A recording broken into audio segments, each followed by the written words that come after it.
যত বিপদই হোক না কেন, যত বড় বিপদে আপনি পড়েন না কেন, এই দোয়াটি পড়বেন, আপনি সাথে সাথে ফলাফল পাবেন। আল্লাহ আপনাকে সাথে সাথে বিপদ থেকে মুক্ত দান করবেন।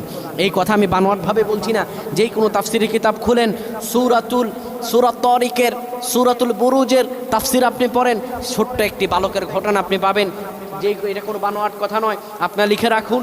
এই বালকটি যখন এই দোয়াটি পড়ল, আল্লাহ সাথে সাথে তাকে বিপদ থেকে রক্ষা করে দিলেন, আল্লাহ সাথে সাথে তাকে বিপদ থেকে মুক্ত দান করলেন। এই দোয়াটি যখন পড়ল, গোটা পাহাড় সরে গেল। এই দোয়াটি পড়ল, তাকে সমুদ্রে নিয়ে যাওয়া হলো বিপদে ফেলানোর জন্য, সাথে সাথে সে সমুদ্রের বিপদ থেকে মুক্ত হয়ে গেল। সুবহানাল্লাহ বিহামদি। এই দোয়াটি এত ফজিলতপূর্ণ দোয়া, এত বরকতপূর্ণ দোয়া, কেউ যদি এই দোয়াটি পড়তে পারে, আমার আল্লাহ তাকে কঠিন ও জটিল বিপদ থেকে বাঁচাবেন। এই দোয়াটি আবার বলছি, আপনাদের মনোযোগ আকর্ষণ করছি, যত কঠিন বিপদে পড়েন আপনি দোয়া পড়বেন, আল্লাহ আপনার বিপদ থেকে বাঁচাবে। দোয়াটি হলো আল্লাহুম্মা